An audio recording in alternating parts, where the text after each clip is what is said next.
قال اللہ تبارک و تعالی فی القرآن المجید والفرقان الحمید ود کثیر من اہل الکتاب لو یردونکم من بعد ایمانکم کفارا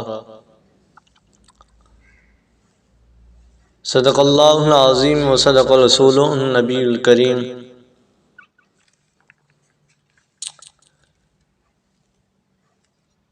پیچھے اللہ تبارک و تعالی نے یہودیوں کی شرارتوں کا ذکر فرمایا تھا۔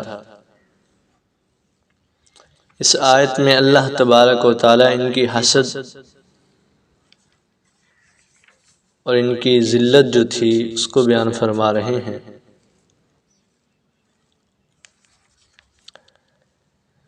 فرمایا ود کثیر من اہل الکتاب،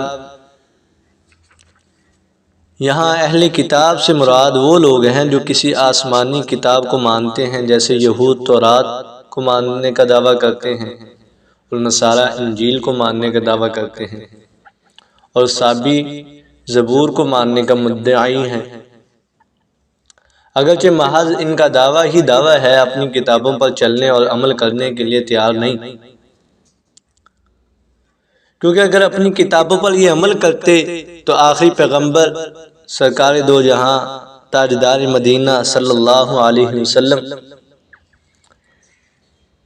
پر ایمان لانے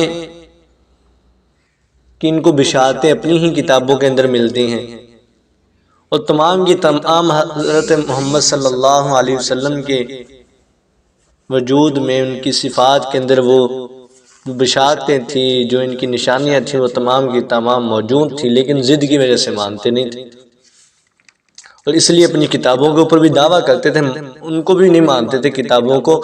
اگر کتابوں کو مانتے تھے تو پھر سرکار دو عالم صلی اللہ علیہ وسلم کی رسالت کو ماننا پڑنا تھا۔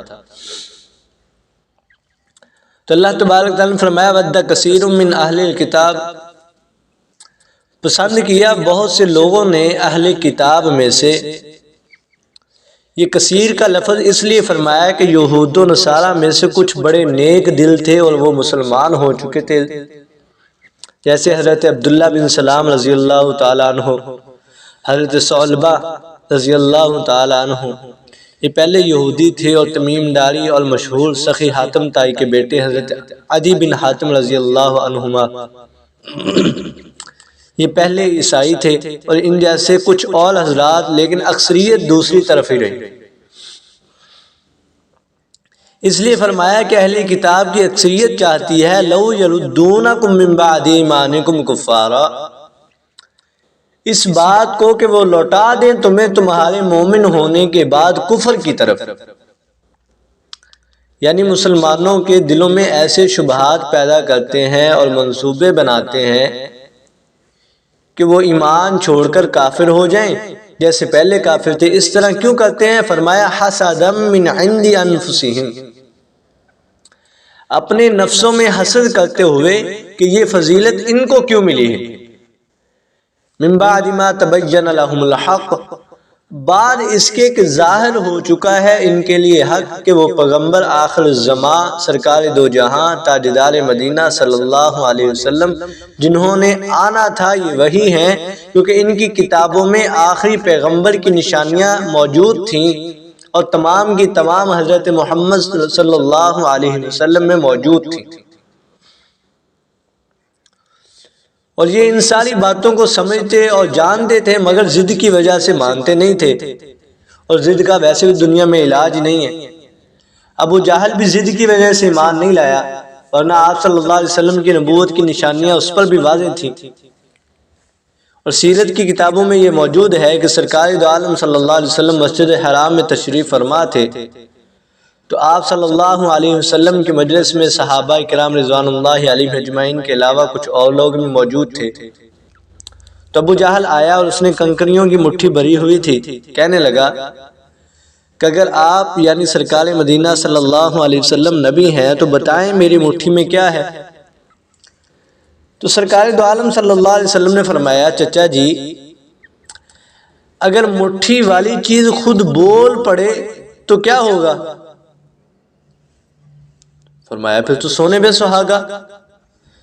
تو چنانچہ مٹھی میں پکڑی ہوئی کنکریوں نے ایک روایت میں ہے سبحان اللہ ہی پڑھنا شروع کر دیا، اور ایک روایت میں ہے کہ لا الہ الا اللہ محمد رسول اللہ پڑھنا شروع کر دیا۔